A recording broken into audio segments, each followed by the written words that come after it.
Assalamualaikum warahmatullahi wabarakatuh. Yang terhormat Bapak Ibu dosen penguji uji kinerja. Perkenalkan, saya Islam, mahasiswa PPG dalam jabatan transformasi batch 3 tahun 2025. Mata pelajaran pendidikan agama Islam di LPTK Universitas Islam Negeri Profesor Kiai Haji Saifuddin Zuhri Purwokerto. Pada hari ini Kamis tanggal 9 Oktober tahun 2025, saya akan melaksanakan uji kinerja di SMP Negeri 1 Sukoharjo, kelas 7 dengan materi pendidikan sholat dan zikir dalam kehidupan. Sekian dari kami, terima kasih. Wassalamualaikum warahmatullahi wabarakatuh. Assalamualaikum warahmatullahi wabarakatuh.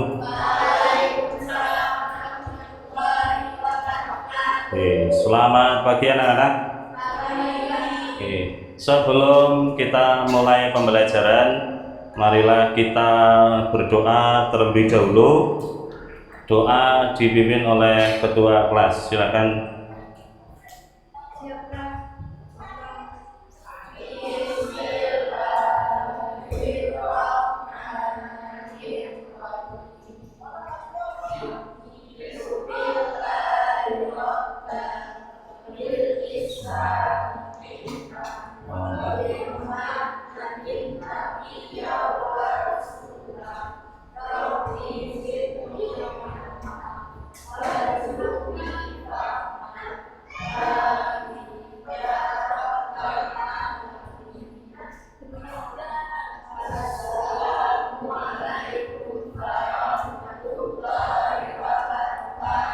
Waalaikumsalam warahmatullahi wabarakatuh. Kemudian marilah kita menyanyikan lagu Indonesia Raya. Semuanya berdiri.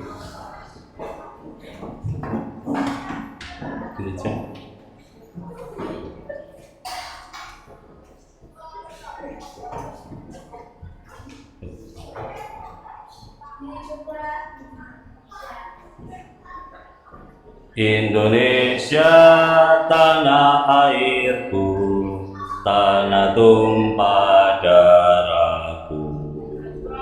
Di sanalah aku berdiri, jadi pandu ibuku. Indonesia kebangsaanku, bangsa dan tanah airku. Marilah kita berseru, Indonesia bersatu. Hiduplah tanahku, hiduplah negeriku, bangsaku, rakyatku semuanya. Bangunlah jiwanya, bangunlah badannya untuk Indonesia Raya. Indonesia Raya, merdeka, merdeka, tanahku, negeriku yang ku cinta. Indonesia Raya, merdeka, merdeka, hiduplah Indonesia Raya. Indonesia Raya, merdeka, merdeka, tanahku, negeriku cinta. Indonesia Raya, merdeka, merdeka, hiduplah Indonesia Raya.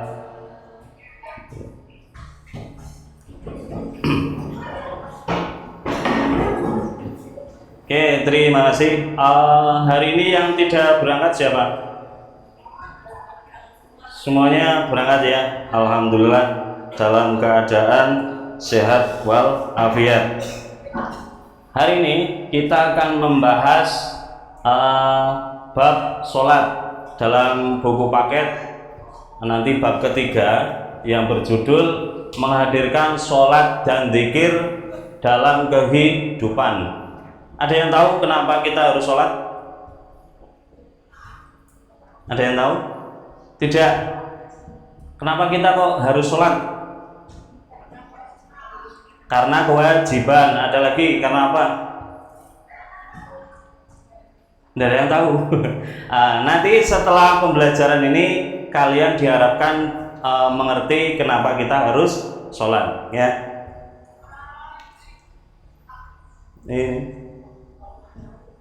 Nah, ini salah satu dari sekian dalil. Salah satunya adalah surat An-Nisa ayat 103 yang berbunyi Bismillahirrahmanirrahim. Inna sholata kanat alal mu'minina kitaban mawquta. Artinya sesungguhnya sholat itu merupakan kewajiban, ya. Jadi sholat itu adalah kewajiban yang waktunya telah ditentukan atas orang-orang mukmin.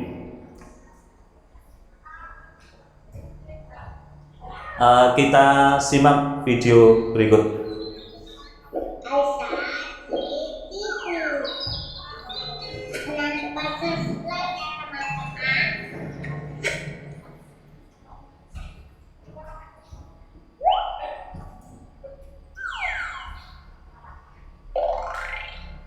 Kenapa kita harus sholat?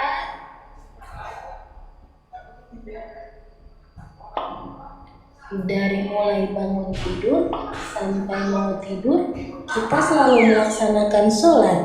Kira-kira kenapa ya kita harus sholat setiap waktu dan setiap hari? Terima kasih sudah menonton. Ya, tadi video tentang keutamaan sholat. Ya, nanti tak jelaskan sholat itu apa. Nah, pertemuan kali ini tujuan pembelajarannya adalah setelah mendapatkan materi tadi, nanti kalian dapat satu menjelaskan pengertian sholat dan kedudukan sholat dalam Islam. Yang kedua adalah kalian dapat menyebutkan syarat sholat dan rukun sholat. Ada yang tahu syarat sholat ada berapa? Nggak tahu. Nanti setelah ini dipelajari, diharapkan kalian paham, ya.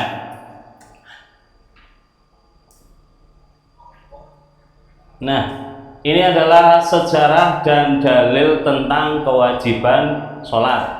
Perintah tentang diwajibkannya mendirikan sholat tidak seperti Allah mewajibkan zakat dan lainnya. Kalau kalian zakat itu hanya perintah saja, kamu disuruh untuk zakat. Tapi nek sholat enggak. Sholat itu istimewa karena apa? Allah itu memanggil langsung Nabi Muhammad ke mana? Sidratil Muntaha. Itu ada peristiwa namanya Isra dan Mi'raj. Perintah mendirikan sholat yaitu melalui proses yang luar biasa yang dilaksanakan oleh Rasulullah, yaitu melalui Isra dan Mi'raj, di mana proses ini tidak dapat dipahami secara akal melainkan harus secara keimanan. Sehingga dalam sejarah digambarkan setelah Nabi melaksanakan Isra dan Mi'raj ada beberapa golongan. Ada 3. Yang pertama secara terang-terangan menolak kebenarannya. Jadi yang tidak beriman orang andel, karena hanya dalam satu malam Nabi itu melakukan perjalanan dari Masjidil Aqsa ke Masjidil Haram, kemudian naik ke langit. Yang kedua setengah-tengah, ada yang yakin, ada yang tidak.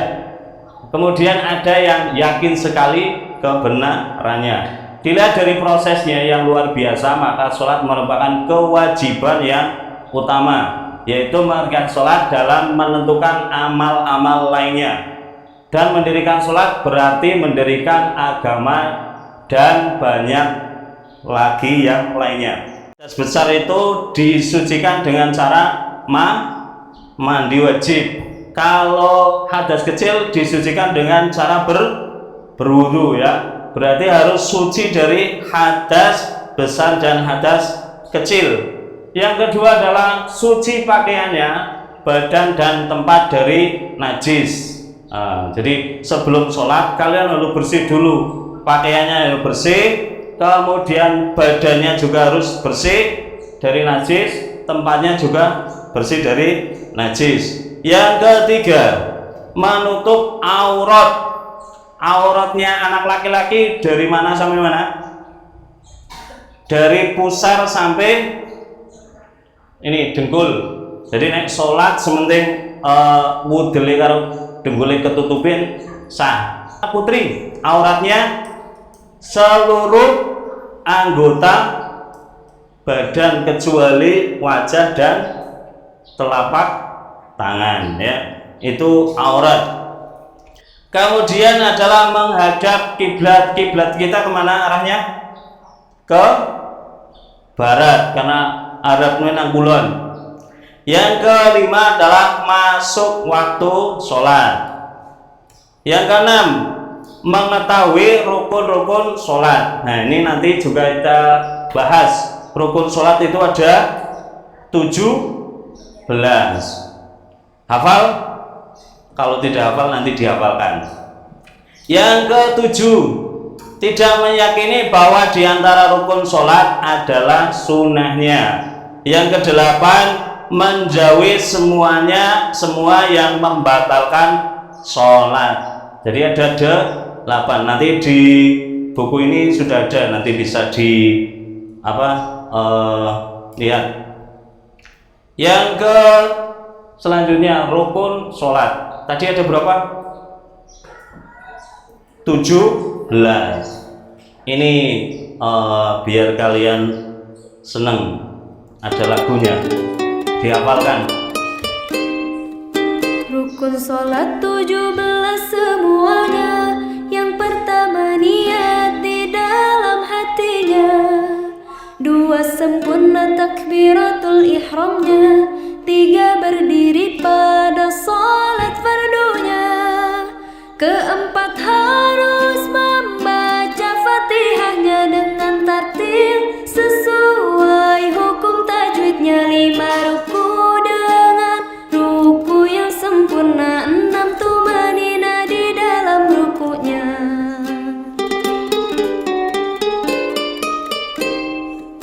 7 bangun ruku i'tidal namanya, 8 tumanina di i'tidalnya, 9 sujud lakukan 2 kali, 10 tumanina di sujudnya, 11 duduk antara 2 sujud, 12 tumanina di duduknya, yang ke-13 tahiyat akhirnya, 14 duduk tahiyat akhirnya.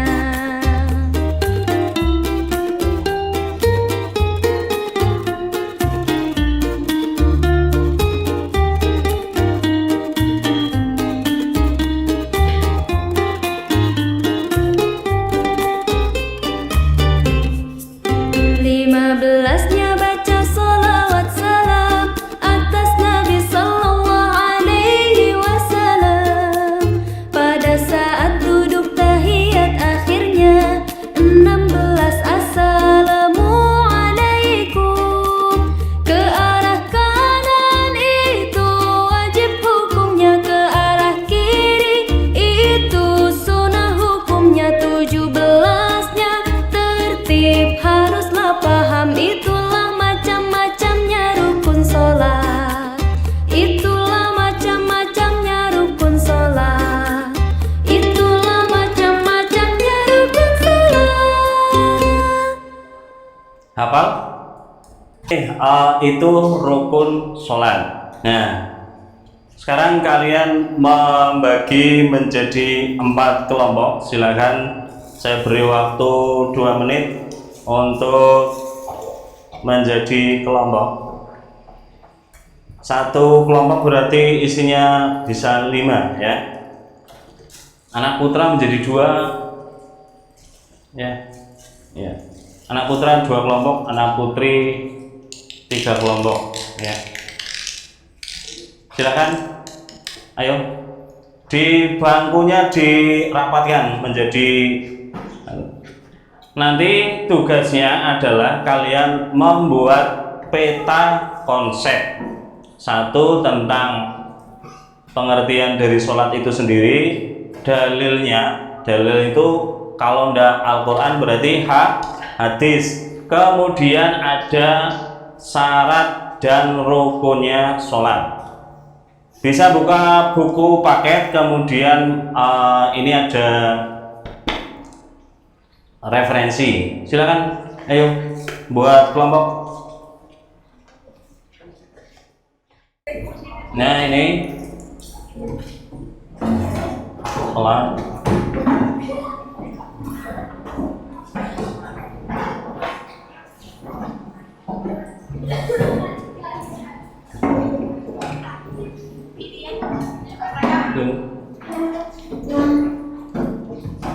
Satu Mbak.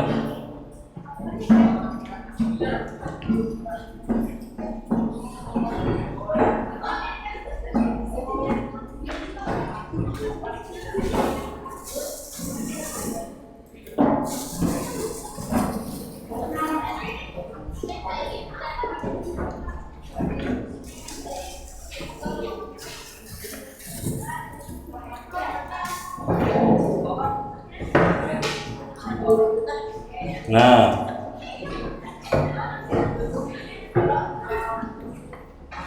depan sana satu biar buat lewat. Nah, depan belakang ya, biar sampingnya bisa untuk lewat. Nah, Rendra sana Ndra, pojok sana Ndra, biar bisa lewat. Nih ya. Ini kertas origaminya ngambil kalau bagi ke belakang satu spidol, satu kelompok satu spidol. Dibuka buku paketnya tentang materi sholat. Ya, pakai ini nanti kira-kira butuh berapa buat temannya. Origaminya diambil. Waktunya 20 menit ya. Satu berarti kalian membuat sholat, bab sholat, yang kemudian cari pengertian sholat menurut bahasa, menurut istilah, kemudian syarat sholatnya. Yang terakhir adalah rukun sholatnya. Nanti kalau sudah selesai presentasi, kegiatan kalian akan tak nilai dari kekompakan kalian, kerjasamanya, semuanya tak nilai ya.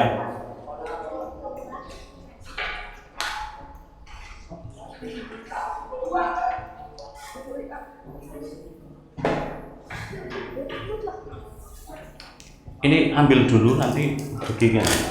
Butuh berapa? Sholat. Tulisannya apa siapa? Tulis sholat. Kemudian pengertian sholat menurut bahasa, menurut istilah, rukun sholat, syarat sholat. Rukun sholat mau sendiri-sendiri atau komplit? Sendiri ya. Nah, cukuplah. Nih ya. Ya silakan dikerjakan. Aja ngantuk.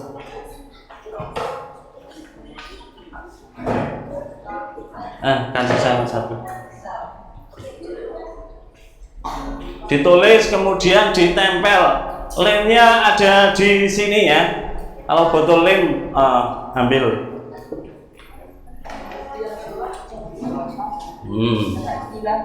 Iya boleh, terserah kamu ya. Yang penting sama ini yang ditulis di sini, nanti template di sana. Tuh kan ada tuh peta konsep namanya tuh.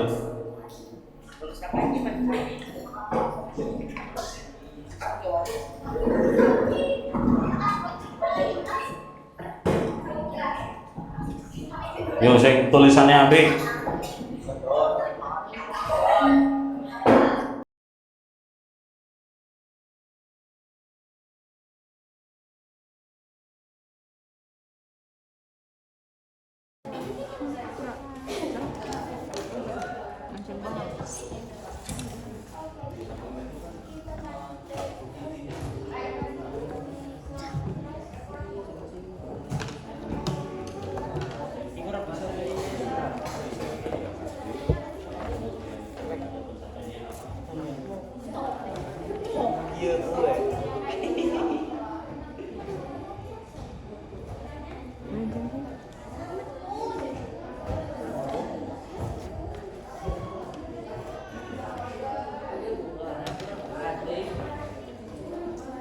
Pakai Pak, mau ngarap kalau ngobrol Pak. Baik. Semakin cepat, semakin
Sholat adalah ibadah atau sembahyang wajib bagi umat Islam. Syarat sah sholat terdiri atas suci, yaitu keadaan suci dari hadas maupun najis, suci badan, tempat dan pakaian. Sholat sesuai waktu dari aurat dan menghadap kiblat. Macam-macam sholat terbagi menjadi dua. Ada sholat fardu yang berhukum wajib dan sholat sunnah yang boleh dikerjakan. Sekian dari kelompok kedua, saya akhiri. Wassalamualaikum warahmatullahi wabarakatuh. Kita sudah membahas tentang sholat. Rukun sholat berjumlah 17. Kemudian syarat sholatnya ada 8 ya. Begitu untuk pertemuan hari ini. Pertemuan yang akan datang kita akan praktek sholat. Nanti ada sholat berserta gerakannya. Berarti kita pertemuan besok di musola. Kita praktek. Ya, kalian hari ini sudah mempelajari tentang rukun sholat. Jadi rukun sholat dari awal sampai akhir harus tahu yang namanya rukun itu tidak boleh ditinggalkan. Kalau ditinggalkan maka tidak sah sholatnya. Rukun itu berada di dalam sholat. Kalau syarat di luar sholat. Contohnya kalau wudhu itu di luar sholat harus suci, bersih. Kemudian tempatnya juga harus bersih. Itu ya. Saya akhiri untuk pertemuan hari ini, kita akhiri dengan bacaan hamdalah bersama-sama. Alhamdulillahirabbil alamin. Assalamualaikum warahmatullahi wabarakatuh.